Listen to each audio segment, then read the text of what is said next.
വിശദമായ റിപ്പോർട്ടുകളിലേക്ക്. സീതാറാം യെച്ചൂരി രാജ്യസഭയിലേക്ക് മത്സരിക്കില്ല. സിപിഐഎം കേന്ദ്ര കമ്മിറ്റി യോഗത്തിന്റേതാണ് തീരുമാന. വിവരങ്ങളുമായി എം സന്തോഷ് ചേരുകയാണ്. സന്തോഷ്, എന്തു കാരണം ചൂണ്ടിക്കാട്ടിയാണ് സീതാറാം യെച്ചൂരി മത്സരിക്കേണ്ട എന്ന തീരുമാനത്തിലേക്ക് കേന്ദ്ര കമ്മിറ്റി എത്തിയത്? അഞ്ജു, സീതാറാം യെച്ചൂരി പശ്ചിമബംഗാളിൽ നിന്നും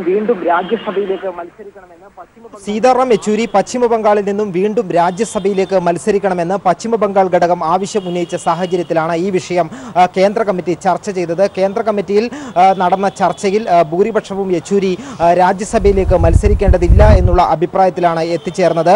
പ്രത്യേകിച്ചും 21ാം പാർട്ടി കോൺഗ്രസിൽ തീരുമാനിച്ച നയം അനുസരിച്ച് കോൺഗ്രസുമായി ധാരണയോ സഖ്യമോ വേണ്ടതില്ല എന്നുള്ളതാണ് പാർട്ടി കോൺഗ്രസ് അംഗീകരിച്ച നയം. ഈ നയം ഉയർത്തിപ്പിടിക്കണം എന്ന് തന്നെയാണ് കേന്ദ്ര കമ്മിറ്റി തീരുമാനിച്ചത്. അതോടൊപ്പം തന്നെ ജനറൽ സെക്രട്ടറി എന്നുള്ള നിലയിൽ മുഴുവൻ സമയവും സംഘടനാ രംഗത്ത് യെച്ചൂരിയുടെ പ്രവർത്തനം വേണം എന്നുള്ള ഒരു അഭിപ്രായവും ചർച്ചയിൽ ഉയർന്നു വന്നു. അങ്ങനെ ചർച്ചയിൽ ഉയർന്നു വന്ന ഭൂരിപക്ഷ അഭിപ്രായത്തിന്റെ അടിസ്ഥാനത്തിലാണ് സീതാറാം യെച്ചൂരി വീണ്ടും രാജ്യസഭയിലേക്ക് മത്സരിക്കേണ്ടതില്ല എന്നുള്ള ഒരു തീരുമാനത്തിലേക്ക് ദില്ലിയിൽ ചേരുന്ന കേന്ദ്ര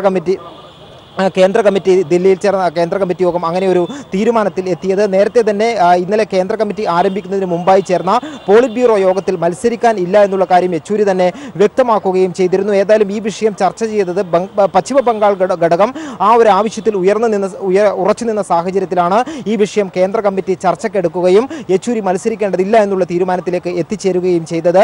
പശ്ചിമ ബംഗാളിൽ നിന്നും സീതാറാം യെച്ചൂരി മത്സരിക്കുകയാണെങ്കിൽ പിന്തുണ നൽകുമെന്ന് കോൺഗ്രസ് നേരത്തെ അറിയിച്ചിരുന്നു. ഈ ഒരു കോൺഗ്രസ് ഈ കാര്യം വ്യക്തമാക്കിയ സാഹചര്യത്തിലാണ് യെച്ചൂരി മത്സരിക്കണം എന്നുള്ള ഒരു ആവശ്യം പശ്ചിമ ബംഗാൾ ഘടകം മുന്നോട്ട് വെച്ചത്. ഏതായാലും കേന്ദ്ര കമ്മിറ്റി ഈ തീരുമാനത്തിൽ എത്തിച്ചേർന്നതോടുകൂടി യെച്ചൂരി വീണ്ടും രാജ്യസഭയിലേക്ക് എത്തില്ല എന്നുള്ള കാര്യം ഉറപ്പായി. അഞ്ജു, ശരി, വ്യക്തമാണ്. സീതാറാം യെച്ചൂരി രാജ്യസഭയിലേക്ക് മത്സരിക്കില്ല. സിപിഐഎം കേന്ദ്ര കമ്മിറ്റി യോഗത്തിന്റേതാണ് തീരുമാനം. സന്തോഷാണ് വിവരങ്ങൾ നൽകിയത്.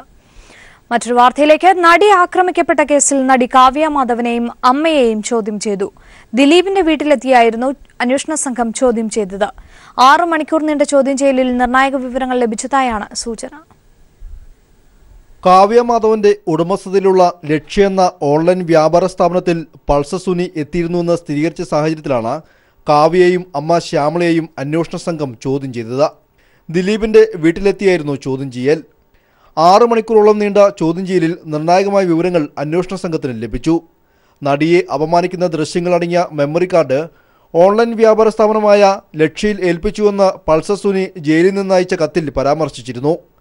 മാത്രമല്ല, ഇവിടെ നിന്ന് സുനിക്ക് 2 ലക്ഷം രൂപ നൽകിയതായും പോലീസ് കണ്ടെത്തുകയും ചെയ്തു. എന്നാൽ ആ ദിവസങ്ങളിലെ CCTV ദൃശ്യങ്ങൾ ഇല്ലെന്ന മറുപടിയായിരുന്നു പരിശോധനയ്ക്കിടെ സ്ഥാപനത്തിലെ ജീവനക്കാർ അറിയിച്ചത്. ഈ കാര്യങ്ങളെല്ലാം കാവ്യയിൽ നിന്നും അന്വേഷണ സംഘം വിശദമായി ചോദിച്ചറിഞ്ഞു. നടിയെ ആക്രമിക്കാൻ കാരണം മഞ്ജു വാര്യരുമായുള്ള കുടുംബബന്ധത്തിലുണ്ടായ തകർച്ചയും നടി അതിന് കാരണക്കാരിയായെന്നുമുള്ള വൈരാഗ്യത്തിലുമാണെന്നാണ് പോലീസിന്റെ നിഗമനം. ദിലീപിന് കാവ്യയുമായി വിവാഹത്തിന് മുൻപും ശേഷവുമുള്ള ബന്ധങ്ങളും ദിലീപും നടിയുമായി ഉണ്ടായിരുന്ന ബന്ധങ്ങളെല്ലാം പോലീസ് ചോദിച്ചറിഞ്ഞിട്ടുണ്ട്.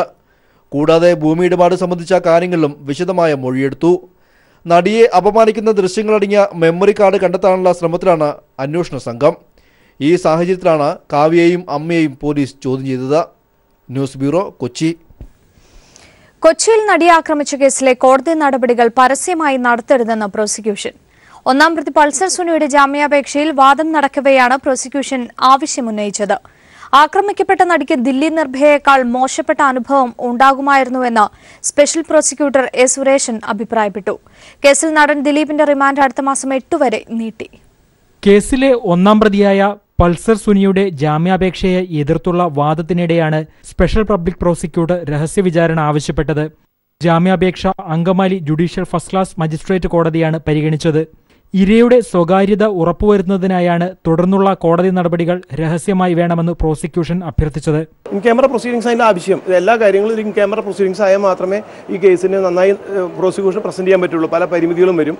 പബ്ലിക്കായിട്ട് ട്രയൽ നടത്തുന്നതോ ആർഗ്യൂ ചെയ്യുന്നതോ പരിമിതിയുണ്ട്. രക്ഷപ്പെട്ടില്ലായിരുന്നെങ്കിൽ നടിക്ക് ദില്ലിയിലെ നിർഭയയേക്കാൾ മോശപ്പെട്ട അനുഭവം ഉണ്ടാകുമായിരുന്നു. ഇത്തരത്തിലുള്ള തെളിവുകളാണ് അന്വേഷണ സംഘത്തിന് ലഭിച്ചതെന്നും അഡ്വക്കേറ്റ് സുരേഷൻ വ്യക്തമാക്കി.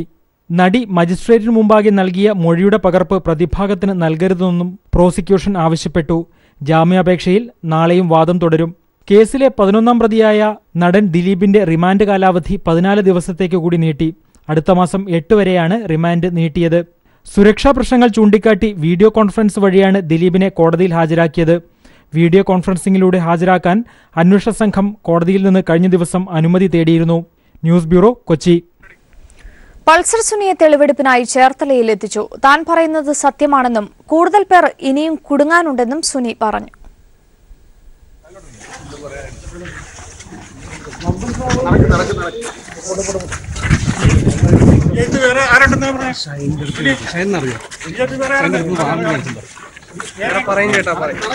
സുനി പറയുന്നതെല്ലാം കള്ളമാണല്ലോ. സുനി ഇന്ന് പറയുന്നതല്ല നാളെ പറയുന്നത്. ഞാൻ മാറ്റി പറയണമെന്നില്ല.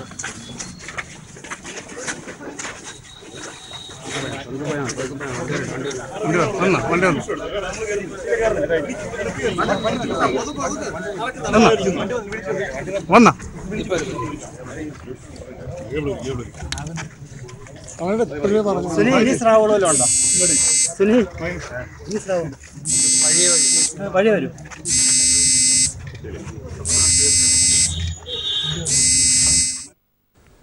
യുവനടിയോട് ലൈംഗിക ചുവയോടെ സംസാരിച്ചുവെന്ന പരാതിയിൽ സംവിധായകൻ ജീൻ പോൾ ലാലിനെയും നടൻ ശ്രീനാഥ് ഭാസിക്കെതിരെയും പനങ്ങാട് പോലീസ് കേസെടുത്തു. അഭിനയിച്ചതിന് പ്രതിഫലം ആവശ്യപ്പെട്ടപ്പോൾ അശ്ലീല ചുവയോടെ സംസാരിച്ചുവെന്ന യുവനടിയുടെ പരാതിയിലാണ് കേസ്. ആരോപണം അടിസ്ഥാനരഹിതമാണെന്നും യുവനടി സാഹചര്യം മുതലെടുക്കുകയാണെന്നും സംവിധായകൻ ലാൽ പ്രതികരിച്ചു. ജീൻ പോൾ ലാൽ സംവിധാനം ചെയ്ത ഹണി ബി 2 ചിത്രത്തിൽ അഭിനയിച്ച യുവനടിയാണ് പരാതിയുമായി രംഗത്തെത്തിയിരിക്കുന്നത്.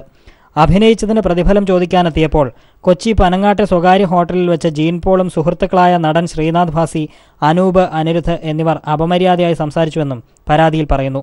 അഭിനയിച്ചതിന് പ്രതിഫലവും നൽകിയില്ലെന്നും പരാതിയിലുണ്ട്. പരാതിക്കാരിയുടെ മൊഴിയെടുത്ത പോലീസ് ജീൻ പോൾ ലാൽ ഉൾപ്പെടെ 4 പേർക്കെതിരെ കേസെടുത്തു. വഞ്ചനാ കുറ്റത്തിനും സ്ത്രീയോട് അപമര്യാദയായി പെരുമാറിയതിനുമാണ് കേസ്. വരും ദിവസങ്ങളിൽ ഇവരെ പോലീസ് ചോദ്യം ചെയ്യും. എന്നാൽ ആരോപണം അടിസ്ഥാനരഹിതമാണെന്നും പരാതിക്കാരി സാഹചര്യം മുതലെടുക്കുകയാണെന്നും ജീൻ പോളിന്റെ പിതാവും സംവിധായകനുമായ ലാൽ പ്രതികരിച്ചു. ആ സ്ക്രിപ്റ്റ് നമ്മൾ ഇവള് പോയത് കൊണ്ടിട്ട് കട്ട് ചെയ്ത് കളഞ്ഞ ഭാഗം, പിന്നെ ഷൂട്ട് ചെയ്തിട്ടുള്ള പടത്തിൽ വന്നിട്ടുള്ള ഭാഗം എല്ലാം കാണിച്ചു. അപ്പോൾ അവിടെ പോലീസ് ഓഫീസേഴ്സ് തന്നെ പറഞ്ഞു എന്ത് ഇതിനെന്ത് ഇത്ര രൂപ കേസ് കൊടുക്കേണ്ട കാര്യം എന്ന് പറയും. 10 ലക്ഷം രൂപ നഷ്ടപരിഹാരം തരണം. പിന്നെ ജീനും അനൂപും TV-യിൽ വന്നിരുന്ന മാപ്പ് പറയാൻ വേണമെന്ന് പറഞ്ഞു. അങ്ങനെ പള്ളി പറഞ്ഞാൽ മതി. കേസിനെ നിയമപരമായി നേരിടുമെന്നും ലാൽ അറിയിച്ചു.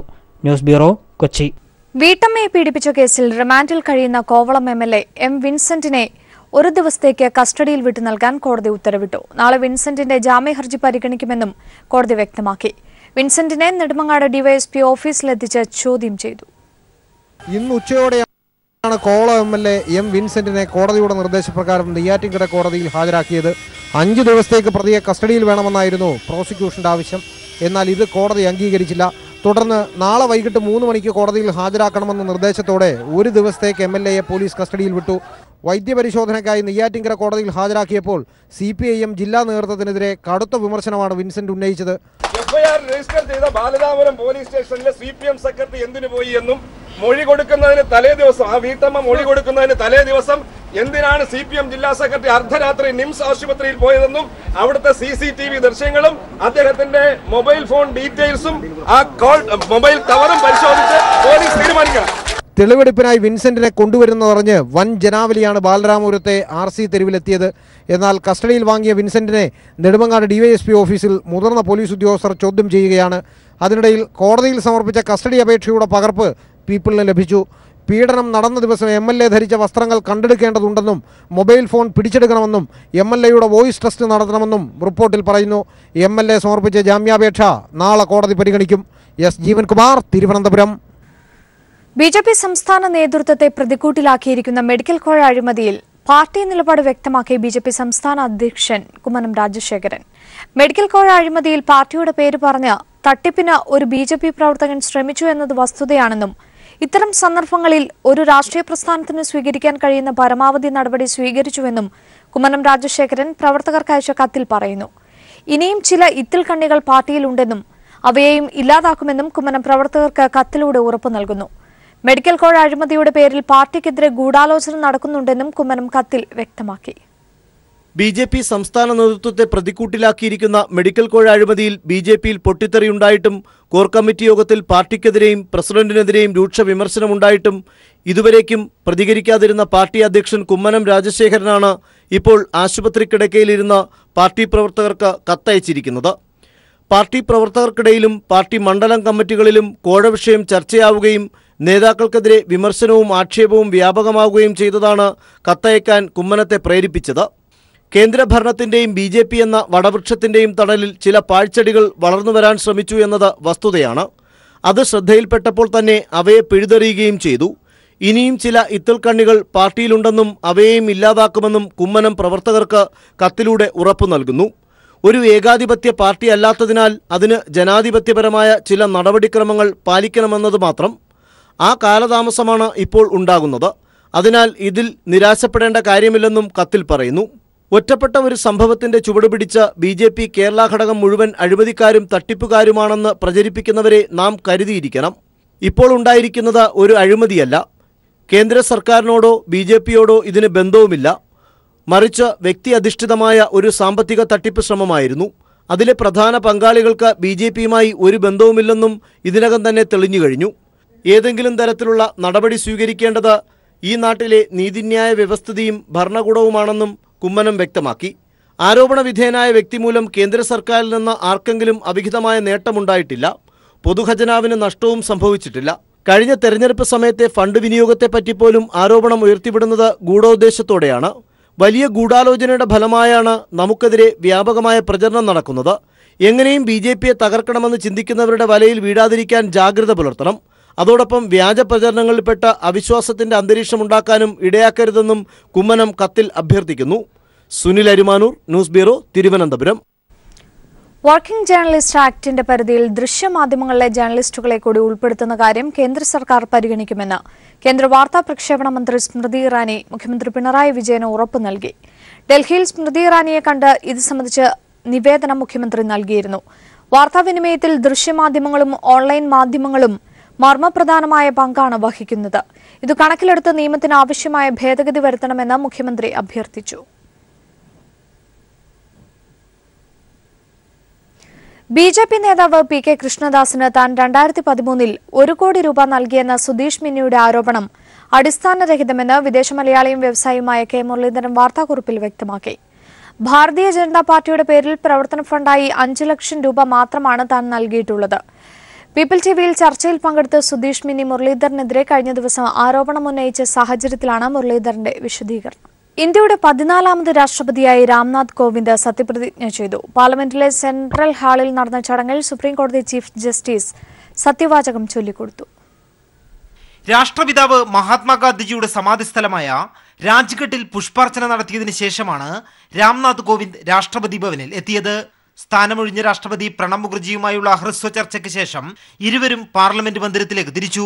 അശ്വാരൂഢ സേനയുടെ അകമ്പടിയോടെ രാഷ്ട്രപതിയുടെ ഔദ്യോഗിക വാഹനത്തിൽ പാർലമെന്റിലെത്തി. ലോക്സഭാ സ്പീക്കർ സുമിത്ര മഹാജൻ, ഉപരാഷ്ട്രപതിയും രാജ്യസഭാ അധ്യക്ഷനുമായ ഹമീദ് അൻസാരി എന്നിവർ ചേർന്ന് സ്വീകരിച്ച് പാർലമെന്റ് സെൻട്രൽ ഹാളിലേക്ക് ആനയിച്ചു. പ്രധാനമന്ത്രി നരേന്ദ്രമോദി, കേന്ദ്രമന്ത്രിമാർ, മുൻ പ്രധാനമന്ത്രിമാരായ മൻമോഹൻ സിംഗ്, HD ദേവഗൌഡ, മുൻ രാഷ്ട്രപതി പ്രതിഭ പാട്ടീൽ തുടങ്ങിയവർ ഉൾപ്പെട്ട പ്രൗഢഗംഭീരമായ സദസ്സിനെ സാക്ഷിയാക്കി സുപ്രീംകോടതി ചീഫ് ജസ്റ്റിസ് JS കെഹാർ ചൊല്ലിക്കൊടുത്ത സത്യവാചകം ഏറ്റുചൊല്ലി ഇന്ത്യയുടെ 14ാമത് രാഷ്ട്രപതിയായി രാംനാഥ് കോവിന്ദ് ചുമതലയേറ്റു. ईश्वर की शपथ लेता हूं कि रामनाथ कोविंद ईश्वर की शपथ लेता हूं कि मैं श्रद्धा पूर्वक भारत के राष्ट्रपति के पद का कार्यपालन